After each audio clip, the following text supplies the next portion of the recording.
Does the Catholic Church have any definite teachings on the subject of marijuana, or has she simply remained silent on this matter? To my knowledge, the Church Universal has never pronounced on marijuana in particular, but the Church does have a long-standing moral teaching on the use of narcotics, drugs, whatever you want to call them. So that would certainly apply to marijuana today, and the principles that the Church gives us can be applied and must be applied when it comes to the matter of using marijuana, using or abusing it, because most of what we're discussing here is, I guess, involves abusing it, right? So yes, the Church does have teaching about the abuse of marijuana, if not by name, certainly in her moral principles she does. We should talk about marijuana in particular, though, because it has a certain character of its own. The Church says that narcotics are not intrinsically evil, which means that they can be used for the sake of avoiding a proportionately greater evil or securing some kind of proportionally great good. You know, we talk about everything from hard drugs like heroin and cocaine and so on, even down to just taking sleeping pills for the sake of affecting the workings of the brain, right? These chemicals do have an effect on the brain. They can be very destructive, but again, there can be circumstances which would justify their use. Now, ordinarily, the use of these things for the sake of just the effect that they cause on the brain would be mortally sinful if it actually impairs the use of reason and takes one out of contact with reality, okay? I mean, in terms of driving and operating machinery and so on, these things do have an impact which could have a secondary impact which would put one in great danger. So one has to weigh the damage and the risk of damage that there is in using and abusing these things. Somebody who needs sleep, is sleep deprived, and is having very hard time sleeping for whatever reason, if he finds a product on the market that is available that helps him to sleep, whether it be something natural or something that would induce sleep, could use it in moderation for the sake of the end for which he's taking it, and that is to be able to sleep. He would have perhaps a good reason and justification, a proportionate good to be secured by using it.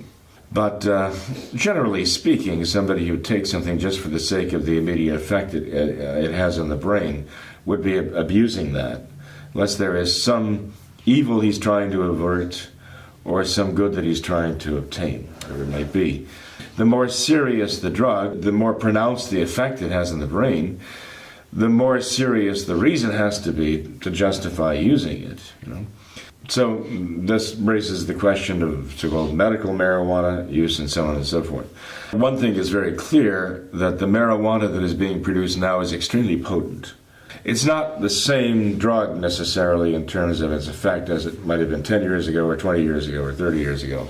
So again, the effect is much more pronounced, and the reason for using it to justify it would have to be that much more serious. Now, you know, one has to be careful about that, because what affects one person will, you know, affect another in a very different way. So when we say heavy use, you know, you ask, well, what does that mean? And the answer is, I really don't know. In the clinical studies on the subject, they do map all that out and tell you exactly what they're talking about when they're talking about heavy use. But they also do acknowledge that it varies from person to person exactly how severe the effects are going to be. Sometimes people say, well, you know, I mean, look at alcohol. Alcohol is a drug. People drink it, they get tipsy and they get drunk. And so what's the difference between that and marijuana or any other drug? And the answer is, somebody can take a drink without any intention of affecting his mind. I mean, people don't necessarily drink alcohol because of the mental effects that it has, you know. But people take marijuana precisely because of the effects that it has. That's not the case with somebody necessarily who just is a social drinker and has one or two drinks and puts it away. Well, when somebody says, I need a drink, we got problems. Because if somebody really needs a drink to get through the day, they're in trouble, okay? They are obviously drinking for the sake of affecting brain function, their moods, and so on. Now it's getting to the level of using it as a drug, and that's wrong. Wrong to drug oneself for no reason Right. Father, you talked about this idea of a proportionate good or proportionate evil in regards to usage of marijuana. Would the pleasure that someone derives from this, would that not be a sufficient good? Because that seems something similar to the usage of alcohol like you talked about. I believe it even says in sacred scripture that God gave wine to cheer the hearts of man. Could something similar not be said for the usage of marijuana? My own personal judgment of the matter is that they are in danger. We're talking about marijuana as being kind of a gateway drug to other things. When the effect they're seeking in marijuana is no longer adequate for them, where do they go from there? Those who say, oh, I can use it in moderation, I would say, it sounds rather presumptuous to me. Maybe you can. I'll tell you this, though. You don't know what effect it's having on you, because these effects show up only in time. And the person who is using it might not be the first to notice. I mean, maybe the people around him notice even before he does. This is having an effect on me, which is not good. The other question is, yes, one might be able to give up marijuana for a month at a time or 6 months at a time and then resume later as he wishes and then give it up again repeatedly if he wants. It might help him get through the rough spots in life. But if one is reaching for a crutch like that, this is not a good sign. Like someone reaching for alcohol. If somebody is reaching for alcohol to deal with a difficult time in life, you'd say that person is at risk.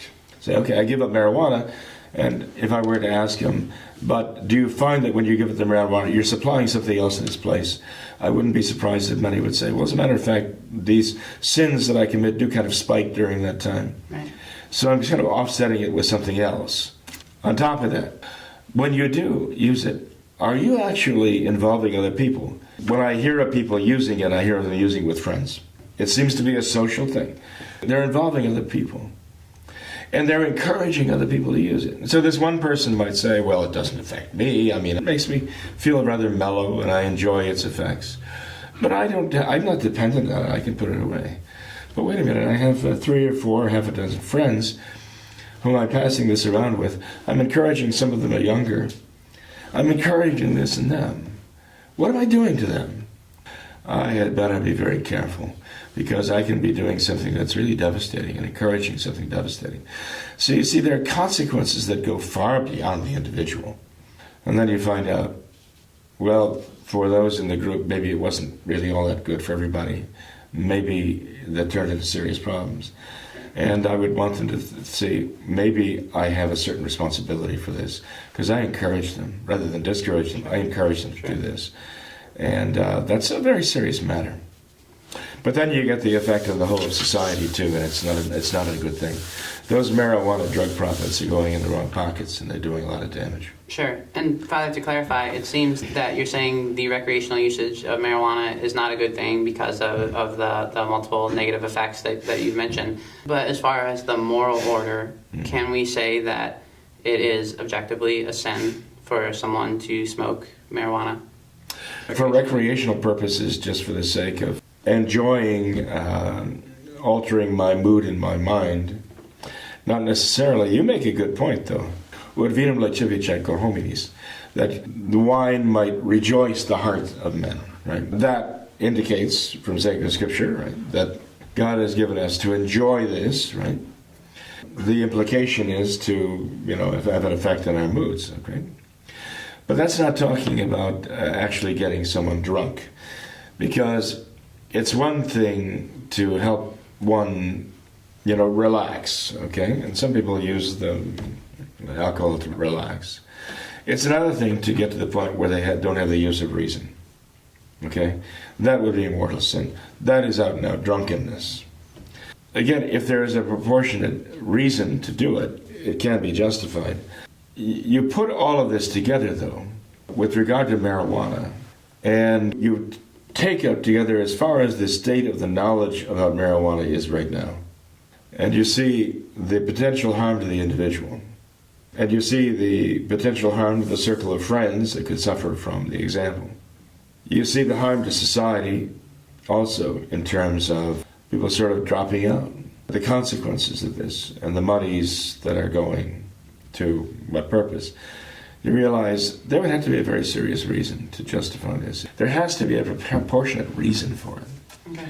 If somebody were to ask me, Is it a sin to use marijuana just for the sake of the effects of marijuana? And I enjoy it, and so I would say yes, it is a sin to do that. If they were to say, well, how serious is a sin? I would say it depends on how serious the damage is done or how serious the risk is.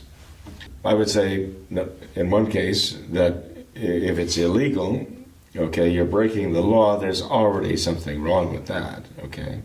And setting a precedent of just flouting the law. There's already damage being done in that. But even if the legalization were affected in like a state like Colorado or someplace else, then you'd have to look beyond the legal question to the moral question. And from what I've seen, there are serious moral consequences too. I would say to somebody who just wants to use it recreationally because they enjoy the feeling that marijuana induces them, I would say that is not a proportionate reason to indulge in this with all of the risks involved. That is not a proportionate reason. It might be a venial sin for you personally, but it could be a mortal sin in terms of the example you set. And it could actually be contributing to a very serious problem in not only among your friends, but in terms of the whole society. This is not child's play. This is serious business here. There are serious moral questions involved here.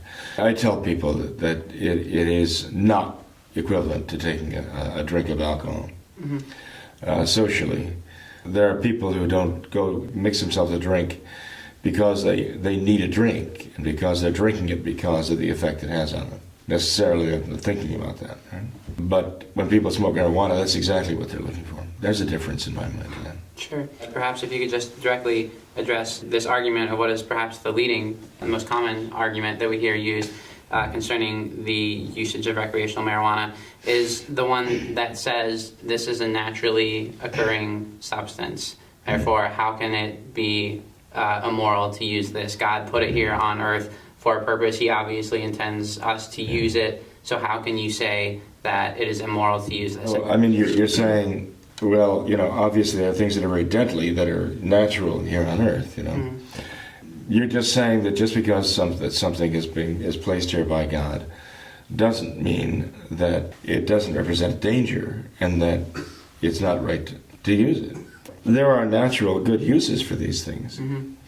But I don't think anybody would say, well, since marijuana is a naturally occurring substance, it is perfectly fine for me to ingest it. It's perfectly fine for me to feed it to my father and mother. No, it's not, okay? Anything can be abused, and when it does damage, it is being abused. Okay.